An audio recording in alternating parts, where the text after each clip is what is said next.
আসসালামু আলাইকুম। আমি কাজী রুনা, সহকারী শিক্ষক, দিঘলি সরকারি প্রাথমিক বিদ্যালয়, লৌহজং, মুন্সিগঞ্জ। আমার নেতৃত্বের গল্প শিখবে শিশু মায়ের কাছে, ঘর হবে তার প্রথম স্কুল।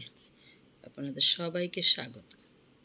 আমরা জানি একজন শিশুর জীবনে তার মায়ের ভূমিকা অপরিসীম, আর শিশুর শিক্ষার প্রথম হাতেখড়ি হয়ে থাকে তার মায়ের কাছ থেকেই। তাই আমি আমার বিদ্যালয়ে প্রতিটি কাজে আমি চেষ্টা করি শিশুর মায়েকে উপস্থিত করার জন্য। আমাদের আজকের এই ছবিগুলো দেখেই অনুপ্রাণিত হই, বারবার আমাকে অনুপ্রাণিত করে। আসলে একজন মাই পারে তার সন্তানকে উপযুক্ত শিক্ষা দিয়ে গড়ে তুলতে। এখানে মায়ের ভূমিকা অবশ্যই অনবদ্য। আমাদের ফলাফল প্রকাশ, মা সমাবেশের আয়োজন করা হয়।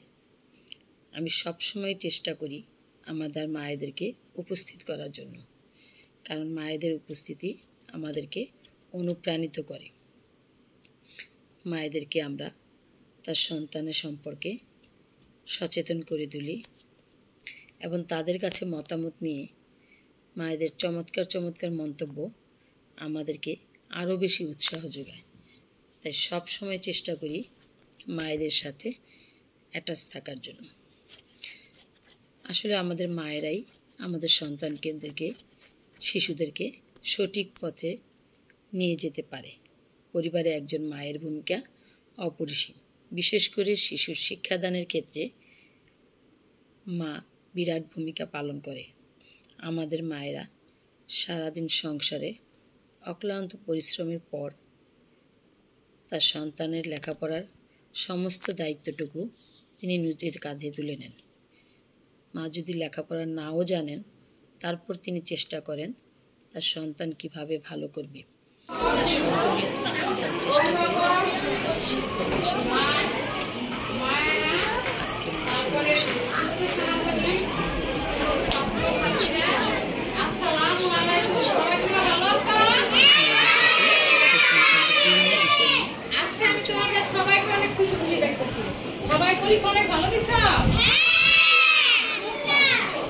এখন তোমাদের জন্য সুখবর আছে, জানো?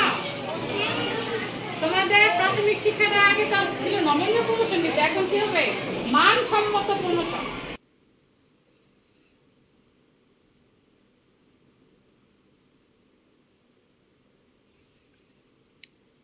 আমাদের আজকের এই মায়েদের উপস্থিতি আমাদের জানিয়ে দিচ্ছে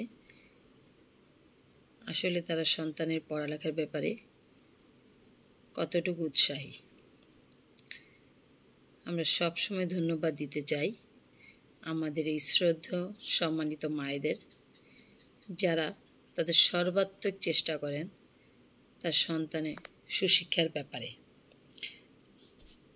আমরা জানি পরিবার থেকেই শুরু হয় নৈতিকতা, মূল্যবোধ, সুশিক্ষার চর্চা।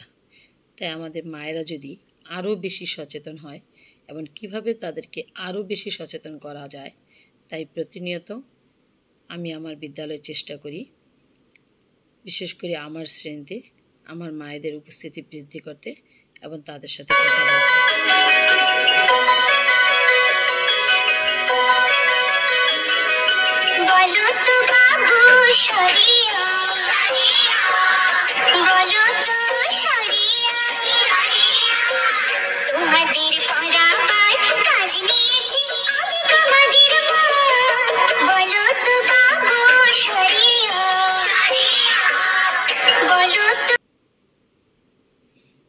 একজন শিক্ষক অবশ্যই শিক্ষার্থীর মায়ের ভূমিকা পালন করে, কিন্তু সবচেয়ে বেশি ভূমিকা পালন করতে হবে তার মায়ের।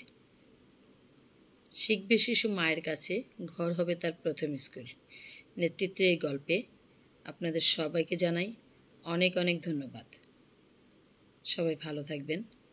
আল্লাহ হাফেজ।